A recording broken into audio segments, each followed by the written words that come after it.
বিসমিল্লাহির রহমানির রহিম। সুপ্রিয় শিক্ষার্থী বোনেরা, সকলকেই সরকারি ফুলতলা মহিলা কলেজ ফুলতলা খুলনার পক্ষ থেকে শুভেচ্ছা এবং অভিনন্দন জানাই। আমি প্রভাষক কাজী মোহাম্মদ এনামুল হক, সমাজবিজ্ঞান বিভাগ।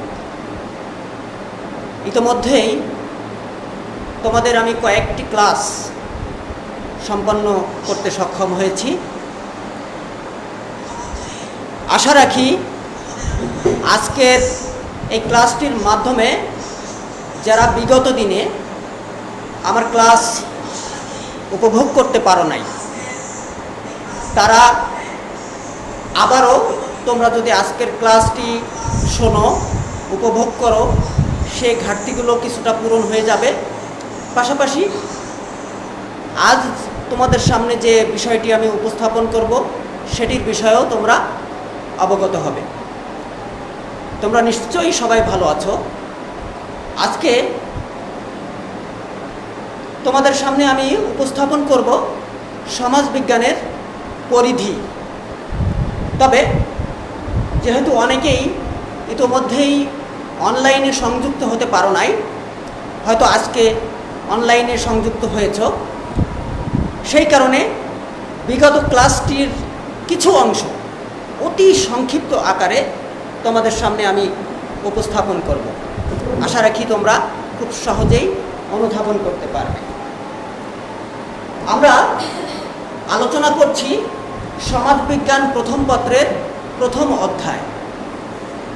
তোমরা নিশ্চয়ই জানো, যারা বই পুস্তক সংগ্রহ করেছো তারা বই নিশ্চয়ই ফলো করার চেষ্টা করছো। তারপরেও বলি, আমাদের যে প্রথম অধ্যায়, এই প্রথম অধ্যায়ের নাম হচ্ছে সমাজবিজ্ঞানের উৎপত্তি এবং ক্রমবিকাশ। প্রথম দিন আলোচনা করেছিলাম সমাজবিজ্ঞানের পরিচিতি সম্পর্কে, পরবর্তী দিন সমাজবিজ্ঞানের প্রকৃতি সম্পর্কে সম্যক ধারণা দিয়েছিলাম, আর আজকে সমাজবিজ্ঞানের পরিধি সম্পর্কে তোমাদের কাছে আমি সম্যক ধারণা পেশ করব। তো একটু রিপিট করি যে সমাজবিজ্ঞানের প্রকৃতিটা কি। সমাজবিজ্ঞান হচ্ছে সমাজের পূর্ণাঙ্গ পাঠ। সমাজের মধ্যে যা কিছু আছে সব কিছুকে নিয়েই আলোচনাকারী বিজ্ঞান হচ্ছে সমাজবিজ্ঞান। তবে এই আলোচনাগুলো হচ্ছে গবেষণামূলক, অতএব সেই অর্থে সমাজবিজ্ঞান হচ্ছে একটি গবেষণা বিজ্ঞানও বটে। সমাজবিজ্ঞান হচ্ছে একটি সামাজিক বিজ্ঞান। যেহেতু অসামাজিকতাকে সমাজবিজ্ঞান প্রশ্রয় দেয় না, সেই হিসাবে আমরা সহজে বলতে পারি যে সমাজের মধ্যে যেগুলো বিষয় রয়েছে সার্বিক বিষয় নিয়েই আলোচনাকারী, গবেষণাকারী এবং বিশ্লেষণধর্মী বিজ্ঞান হলো সমাজবিজ্ঞান। সমাজবিজ্ঞান হচ্ছে একটি বাস্তববাদী বিজ্ঞান। আমাদের সামনে প্রতিনিয়ত যে সমস্ত ঘটনাগুলো ঘটছে, এই বাস্তবতার আলোকেই আলোচনাকারী বিজ্ঞান হলো সমাজবিজ্ঞান। সমাজবিজ্ঞান হচ্ছে একটি সত্যনিষ্ঠ বিজ্ঞান। সত্যকে নিয়েই গবেষণা চালায় সমাজবিজ্ঞান। সত্যকে প্রতিষ্ঠা করবার জন্য সংগ্রাম চালায় সমাজবিজ্ঞান। তাছাড়া আরও রয়েছে যে সমাজবিজ্ঞান হচ্ছে একটি পরিবর্তনশীলতার বিজ্ঞান। আমরা জানি সমাজ কিন্তু একটি জায়গাতে থেমে নাই। সেই যে আদিমকাল, সেই আদিমকাল থেকে শুরু করে আজ পর্যন্ত সমাজ কিন্তু একটি জায়গায় স্থির নাই। সমাজ প্রতিনিয়ত পরিবর্তন হতে হতে হতে হতে হতে আজকের এই আধুনিক সমাজ, আজকের এই লৌহ যুগে এসে উপনীত হয়েছে। তো এই যে পরিবর্তনশীলতা, সমাজ প্রতিনিয়ত যে পরিবর্তন হচ্ছে, এই পরিবর্তন কিভাবে হচ্ছে, কোন প্রক্রিয়াতে হচ্ছে, কেমনভাবে সমাজ পরিচালিত হচ্ছে, এই পরিবর্তনশীলতাকে নিয়ে আলোচনাকারী বিজ্ঞান হচ্ছে সমাজবিজ্ঞান। সমাজবিজ্ঞান হচ্ছে একটি নিরপেক্ষ বিজ্ঞান। সমাজবিজ্ঞান কিন্তু কারো পক্ষ অবলম্বন করে না। সমাজবিজ্ঞান সাদাকে সাদা বলে, সমাজবিজ্ঞান কালোকে কালো বলে। কারো রাগের বশবর্তী হয়ে, কোনো হিংসা বশবর্তী হয়ে, কোনো উদ্দেশ্য প্রণোদিতভাবে যদি কেউ সাদাকে কালো বলে, কেউ যদি কালোকে সাদা বলে, ওইটাকে কিন্তু সমাজবিজ্ঞান প্রশ্রয় দেয় না। অতএব আমরা নির্দ্বিধায় বলতে পারি যে সমাজবিজ্ঞান হচ্ছে একটি নিরপেক্ষ বিজ্ঞান। পাশাপাশি সমাজবিজ্ঞান হচ্ছে তথ্য নির্ভর বিজ্ঞান, সমাজবিজ্ঞান হচ্ছে একটি গবেষণাধর্মী বিজ্ঞান। বন্ধুরা, তোমরা নিশ্চয়ই বুঝেছ যে সমাজবিজ্ঞানের প্রকৃতি সম্পর্কে তোমাদের কিছুটা সম্যক ধারণা দেবার চেষ্টা করলাম। এ পর্যায়ে আমি তোমাদের সামনে যে বিষয়টি উপস্থাপন করতে যাচ্ছি সেটি হলো আজকের যে ক্লাস, এই ক্লাসের মুখ্য আলোচনা। সেগুলো হলো সমাজবিজ্ঞানের পরিধি, অর্থাৎ সমাজবিজ্ঞান কতটুকু এরিয়ার মধ্যে সীমাবদ্ধ। দেখি যে কতটুকু এরিয়ার মধ্যে সমাজবিজ্ঞান সীমাবদ্ধ। প্রথমত হচ্ছে সমাজবিজ্ঞান হচ্ছে, এখানে এর পরিধির যে প্রথম পার্ট সেটি হলো সমাজতাত্ত্বিক মতবাদ। আমি একটু লিখে তোমাদেরকে সাহায্য করবার চেষ্টা করি। সমাজতাত্ত্বিক মতবাদ, সমাজ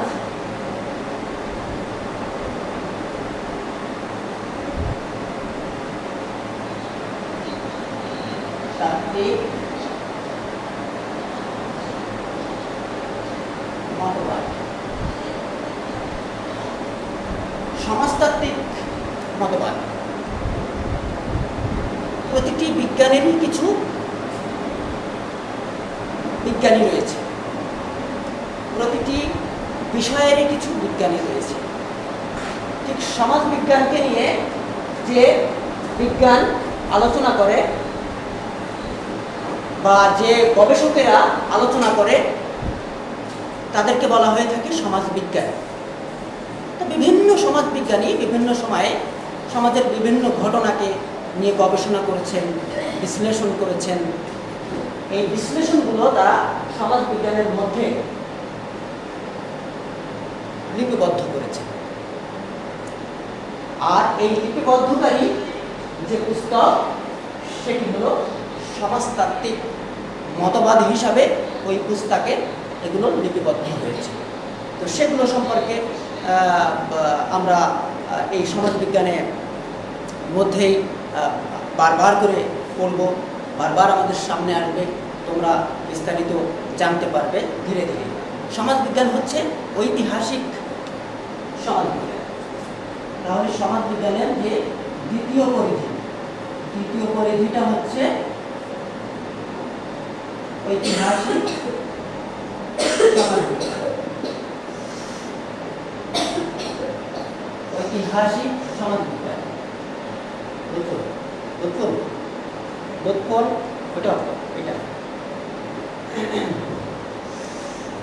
তো ঐতিহাসিক সমাজবিজ্ঞান, এর মধ্যে আমরা কিন্তু ইতিহাসের একটু গন্ধ পেয়ে গেলাম, তাই না? হ্যাঁ, সমাজবিজ্ঞান কিন্তু ইতিহাস সেহেতু বিগত দিনকে ইঙ্গিত করেছে। বিগত দিনের সমাজ ব্যবস্থা, অর্থাৎ পৃথিবী যখন থেকে উৎপত্তি হয়েছে সেই আদিমকাল থেকে আজকের আগের দিন পর্যন্ত এগুলোকে ইতিহাস বলা হয়। তাহলে এই যে সমাজ ব্যবস্থাকে বিচার বিশ্লেষণ করে, অর্থাৎ এই ইতিহাসকে বিচার বিশ্লেষণ করে কিভাবে আগামী দিনে পথ চলা যায়, কিভাবে আগামী দিনে সমাজ পরিবর্তন হতে পারে, কিভাবে আগামী দিনে সমাজকে সুন্দরভাবে এগিয়ে নিয়ে যাওয়া যায়, এ সম্পর্কে আলোচনা করা হয়ে থাকে এই ঐতিহাসিক সমাজবিজ্ঞানের মধ্যে। সমাজবিজ্ঞানের পরবর্তী যে পরিধি সেটি হলো পরিবারের সমাজবিজ্ঞান।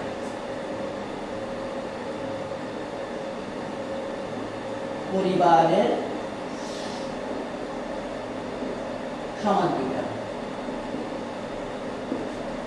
তো এই পরিবারের সমাজবিজ্ঞানের মধ্যে আলোচনা করা কি হতে পারে সেটা তোমরা একটু অনুধাবন করবার চেষ্টা করো।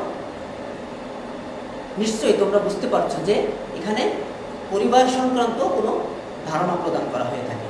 হ্যাঁ, বন্ধুরা, এখানে পরিবারের সংজ্ঞা কী হতে পারে, পরিবারের কার্যাবলী কী হতে পারে, পরিবারের প্রকারভেদ কী হতে পারে, এ সম্পর্কে আলোচনা করা হয়ে থাকে এই পরিবারের সমাজবিজ্ঞানের মধ্যে।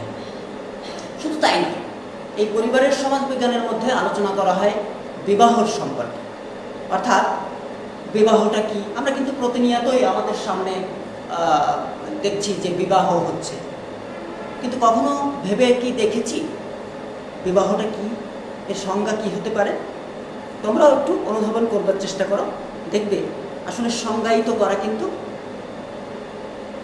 একটু কঠিনও হতে পারে। তার কারণ হচ্ছে আমরা সামনের পরে দেখছি কিন্তু ভেবে দেখি নাই যে আসলে বিবাহটা কি। তো যাই হোক, এই পরিবারের সমাজবিজ্ঞানের মধ্যে বিবাহটা কি এ ব্যাপারেও বিশ্লেষণ করা হবে। বিবাহের যে প্রকারভেদগুলো রয়েছে এই প্রকারভেদগুলো সম্পর্কে আলোচনা করা হবে। বিবাহের যে প্রয়োজনীয়তাটা, কেন মানুষ বিবাহ করে, কেন কি কারণে মানুষ বিবাহ করে, তো এই বিবাহের প্রয়োজনীয়তাটা কি, এ সম্পর্কে আলোচনা করা হবে এই পরিবারের সমাজবিজ্ঞানের মধ্যে। শুধু তাই নয়, আরও একটি বিষয় পরিবারের সমাজবিজ্ঞানের মধ্যে আলোচনা করা হয়ে থাকে, সেটি হলো জ্ঞাতি সম্পর্ক। জ্ঞাতি, বলতো জ্ঞাতি কি? জ্ঞাতি গ্রামগঞ্জের ভাষাতেই কিন্তু জ্ঞাতির অর্থ আমরা জানি। তারপরেও হয়তো যদি তোমাদের মনে না থাকে, আমি তোমাদের সহযোগিতা করছি। জ্ঞাতি বলতে বোঝায় হচ্ছে আত্মীয়, অর্থাৎ জ্ঞাতি সম্পর্ক মানে হচ্ছে আত্মীয়তার সম্পর্ক। তো এই আত্মীয়তার সম্পর্ক কাকে বলে, আত্মীয়তার সম্পর্কের প্রকারভেদগুলো এবং মানুষের বেঁচে থাকার জন্য, মানুষের জীবন যাপনের জন্য, মানুষ যেহেতু সামাজিক জীব, সেই কারণে তার বেঁচে থাকার জন্য এই আত্মীয়তার সম্পর্ক কী কাজে লাগতে পারে, কেন এটা খুবই গুরুত্বপূর্ণ, সে সম্পর্কে আলোচনা করা হবে এই পরিবারের সমাজবিজ্ঞানের মধ্যে। আমরা পরবর্তী পয়েন্টে যাই, সেটি হলো সামাজিক জনবিজ্ঞান। সামাজিক জনবিজ্ঞান, সামাজিক জনবিজ্ঞান। এই জন মানে, জন মানে হচ্ছে মানুষ। এই সামাজিক জনবিজ্ঞানের মধ্যে জনসংখ্যা সংক্রান্ত বিষয়ে আলোচনা থাকবে।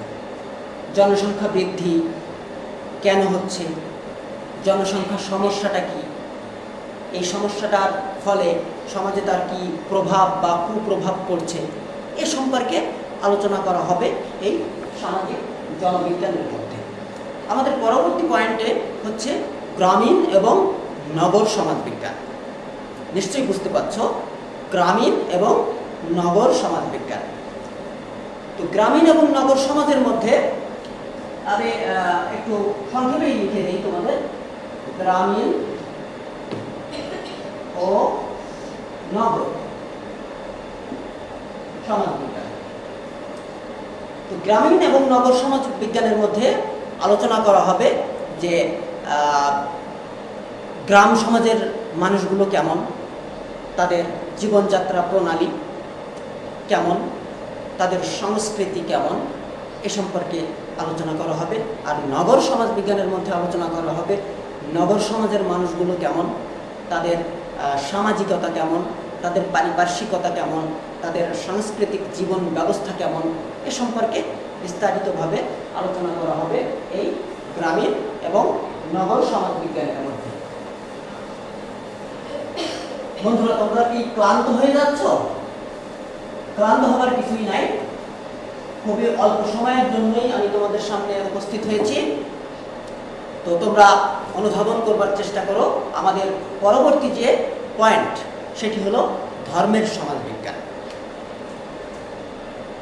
ধর্মের সমাজবিজ্ঞান, ধর্মের সমাজবিজ্ঞান। এই ধর্মের সমাজবিজ্ঞান আবার কিভাবে আসলো সমাজবিজ্ঞানের মধ্যে?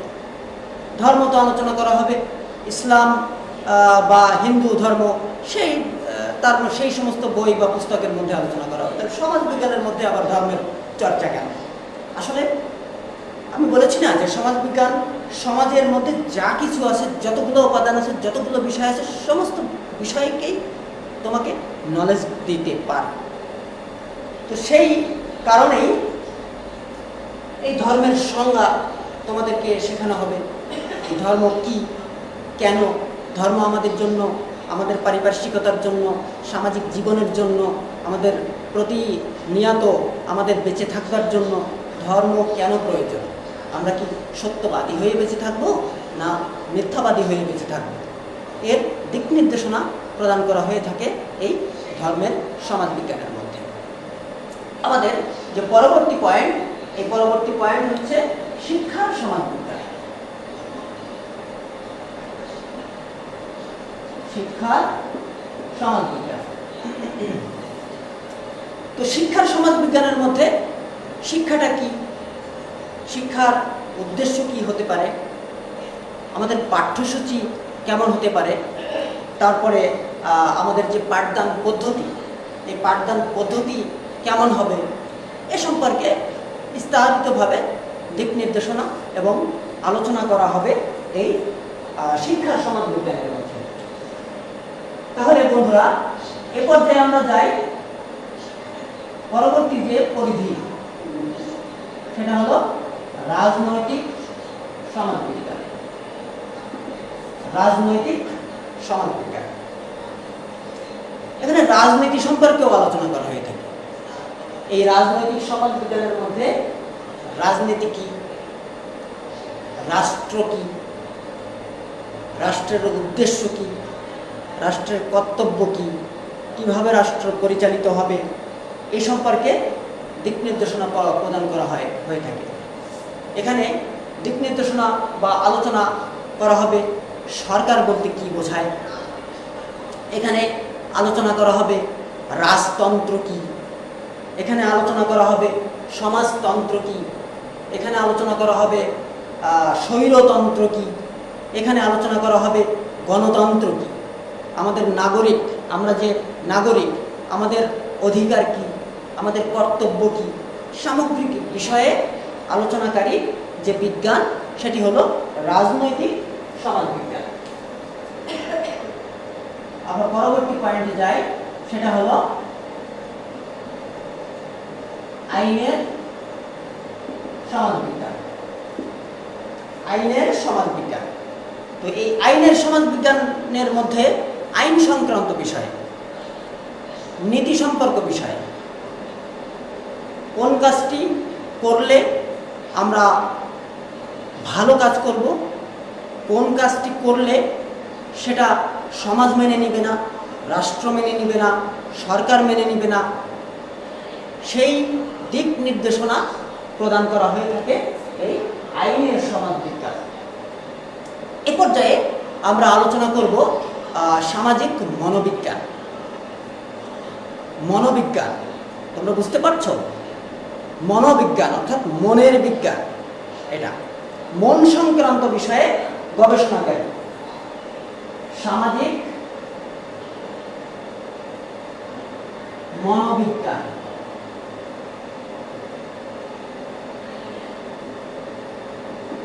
সামাজিক মনোবিজ্ঞান।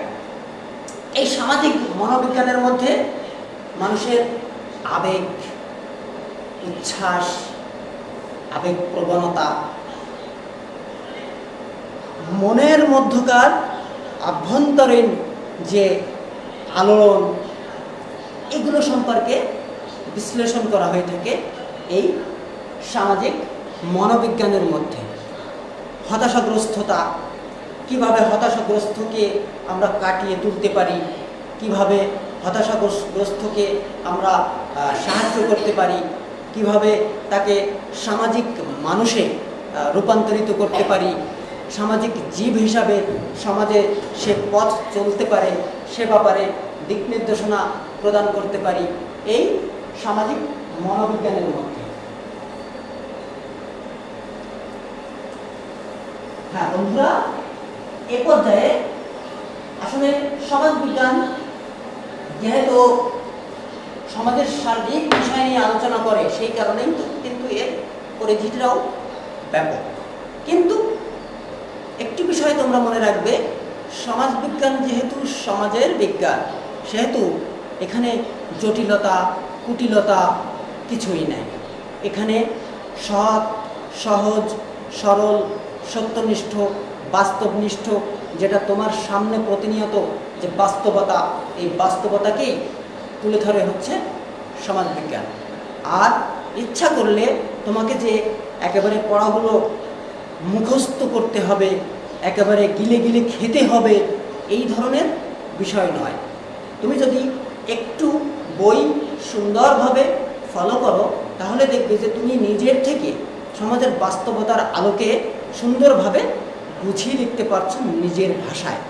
আমরা চাই, এবং গণপ্রজাতন্ত্রী বাংলাদেশ সরকারও কিন্তু চায় যে আমাদের সন্তানেরা, আমাদের স্টুডেন্টরা, আমাদের শিক্ষার্থীরা নিজের মতো করে পরীক্ষার খাতায় লেখার যোগ্যতা অর্জন করুক।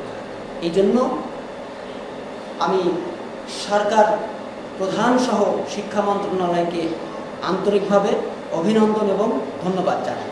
তো যাই হোক, এ পর্যায়ে আমি আলোচনা করব হচ্ছে সাংস্কৃতিক সমাজবিজ্ঞান।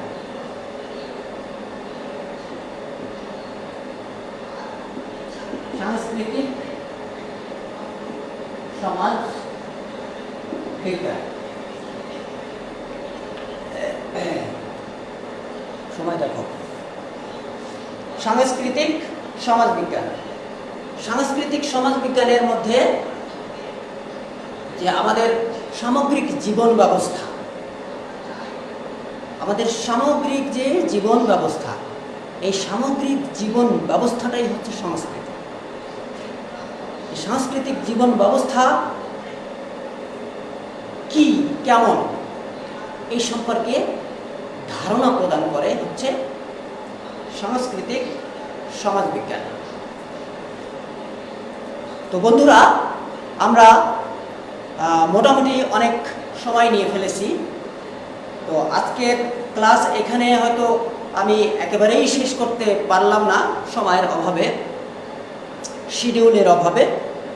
তো আশা করি এই ক্লাসের বাকি অংশ আগামী দিন তোমাদের সামনে আমি উপস্থাপন করব। তোমরা সবাই ভালো থেকো, সুস্থ থেকো, বাবা মায়ের সেবা যত্ন করো। যারা বিবাহিত আছো তারা স্বামী, শ্বশুর শাশুড়ি সকলের সেবা যত্ন করো, এবং সর্বোপরি পরিষ্কার পরিচ্ছন্ন জীবনযাপন করো। যেহেতু আজকে সমগ্র বিশ্ব করোনার প্রবল আঘাতে একেবারেই বিপর্যস্ত, সেই কারণে তোমরা সবাই সুস্থ থাকবে, নিরাপদ দূরত্ব বজায় রাখবে এবং পরিষ্কার পরিচ্ছন্ন জীবনযাপন করবে, এ কামনায় এবং সর্বোপরি আমার জন্য দোয়া চেয়ে আমার ক্লাস আজকের মতো সমাপ্তি ঘোষণা করছি। ধন্যবাদ সবাইকে। আসসালামু আলাইকুম ওয়া রাহমাতুল্লাহ।